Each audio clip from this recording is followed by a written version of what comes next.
রাতু ভাই আমাদের সামনে খুবই অদ্ভুত দুইটা ব্ল্যাঙ্ক টাইপের আছে, এটা কি? ও ওকে কুল। টেপ আছে, মার্কার আছে, চাল আছে। কি অদ্ভুত এক্সপেরিমেন্টটা যেটা আমরা করতে যাচ্ছি? আমরা এর আগে ক্যালাইডোস্কোপ নামে একটা জিনিস দেখেছিলাম। ইয়েস, ক্যালাইডোস্কোপ দিয়ে নানা রকম প্যাটার্ন তৈরি করা যেত, কিন্তু সেই ক্যালাইডোস্কোপ তৈরি করতে 3টা মিরর লাগতো আমাদের। হ্যাঁ, 3 দিকে 3টা মিরর থাকতো, সেগুলোতে রিফ্লেক্ট হয়ে হয়ে প্যাটার্নগুলো তৈরি হতো।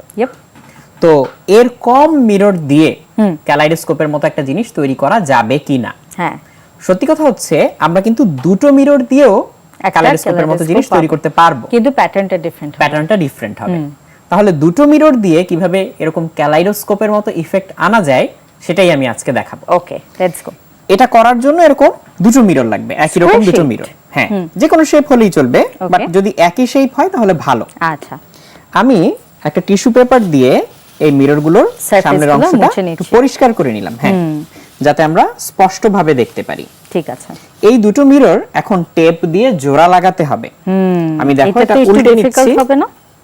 তিনটা মিরর যেমন আমাদের একত্র করা খুবই ইজি, কিন্তু এটা আরো সহজ হবে। এই দেখো দুটো মিরর আমি পাশাপাশি রাখলাম, রেখে এরকম একটা নরমাল স্কচ টেপ এটা দিয়ে আমি আটকে দিতে পারি। ওকে, এই দেখো আমি এখান থেকে একটু টেপ কেটে নিচ্ছি। এবার এটাকে ঠিক মাঝ বরাবর আমি আটকে দিলাম। মাঝখানে একটু ফাঁকা রেখেছি যাতে আমি এটা ভাঁজ করতে পারি। হ্যাঁ, বাড়তি যে অংশটুকু থাকবে এটা তো কেটে ফেলতে হবে, আমরা কেটে ফেলবো। দেখো এখন একটা মিররের সাথে আরেকটা মিরর জোড়া লেগে গেল, কিন্তু এটাকে আমরা যে কোনো অ্যাঙ্গেলে বাঁকা করতে পারবো, তাই না? এরকম করে বাঁকা করা সম্ভব হবে এটা। এবার টেপ লাগাতে গিয়ে সামনের অংশে আবার আমার আঙ্গুলের ছাপ পড়ে গিয়েছে, সেটা আমি পরিষ্কার করে নিলাম। ব্যাস, এখন পরিষ্কার হয়ে গিয়েছে। এটাকে এবার আমি এই কাগজটার উপরে বসিয়ে দেব। দেখো আমি কিভাবে এই কাগজটার উপরে বসাই। এই যে এরকম অ্যাঙ্গেল করে থাকলে এটা তো এইভাবে থাকবে। এর পেছনে আমি এরকম একটু মোটা ফোম টেপ বা টু সাইডেড টেপ দিয়ে আটকে দিব, তাহলে এটা এখানে আটকে থাকবে। এই দেখো একটা পাশ আমি ফিক্স করে দিলাম। ঠিক আছে, এবার অন্য পাশটা ফিক্স করতে হবে। মূল প্রিপারেশন শেষ। 90 ডিগ্রির চেয়ে একটু কম অ্যাঙ্গেল দিয়েছি আমি ইচ্ছে করে, যাতে এক মিররের রিফ্লেকশন আরেক মিররে দেখা যায়।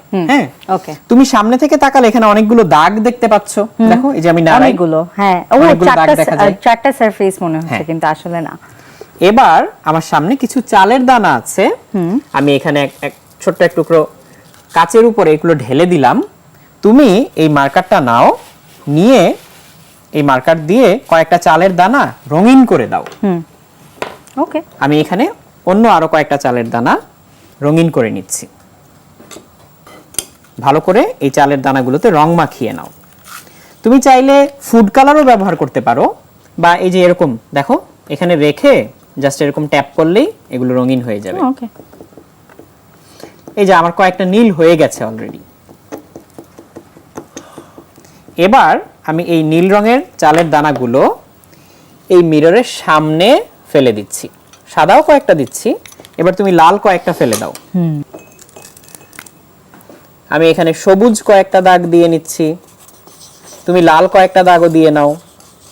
ব্যাস, তাহলে দেখো আমরা যা করেছি সেটা কিন্তু একদমই র্যান্ডম কিছু প্যাটার্ন, র্যান্ডম কিছু দাগ একদম। এবার দেখো এখানে তুমি একটা প্যাটার্ন দেখতে পাচ্ছ কিনা? দেখতে পাচ্ছ? হ্যাঁ, দেখতে পাচ্ছি। তাহলে এখানে আয়নাগুলোতে প্রতিফলিত হয়ে হয়ে এটাই একটা ডিজাইনের মতো মনে হচ্ছে। আমি এর মাঝখানে দুই একটা পুঁতিও দিতে পারি, যেটা এদিক সেদিক নড়াচড়া করবে। এই দেখো, তখন ভিতরে প্যাটার্নটাও মনে হয় নড়ছে, তাই না? কাজেই তুমি কিন্তু দুটো মিরর দিয়ে এরকম একটা ক্যালাইডোস্কোপিক ইফেক্ট তৈরি করে ফেলতে পারবে খুবই সহজেই। কাজেই ক্যালাইডোস্কোপের যা যা বৈশিষ্ট্য, যে এক একবার এক এক রকম প্যাটার্ন তৈরি হয়, নাড়াচাড়া করলে প্যাটার্নগুলো চেঞ্জ হয়, তার সবই কিন্তু তুমি করতে পারছো দুটো মিরর দিয়ে। হ্যাঁ, কিন্তু এটা আমরা একটা ক্যালাইডোস্কোপের আকৃতিতে বসাবো কিভাবে? আর ক্যালাইডোস্কোপের আকৃতিতে আমাদের বসাতে হচ্ছে না, এই বইটাই এখন একটা যে বোর্ডটার উপর আমরা বানিয়েছি এটাই ক্যালাইডোস্কোপ হিসেবে কাজ করে। আমরা একটা অ্যাঙ্গেল থেকে দেখলে কিন্তু খুবই ইন্টারেস্টিং লাগে। হ্যাঁ, এজন্যই আমি এরকম ভাবে ঘোরাচ্ছি যাতে বিভিন্ন অ্যাঙ্গেল থেকে আমরা দেখতে পাই।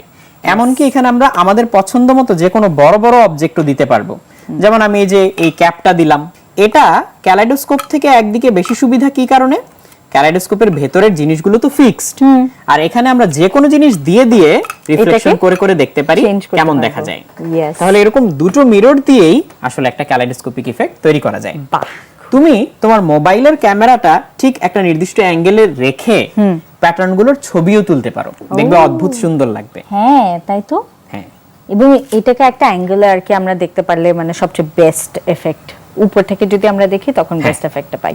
খুবই মজা লাগলো ভাইয়া, থ্যাংক ইউ তোমাকে আমাদেরকে এত সুন্দরভাবে এত সিম্পলিস্টিক একটা ক্যালাইডোস্কোপ দেখানোর জন্য।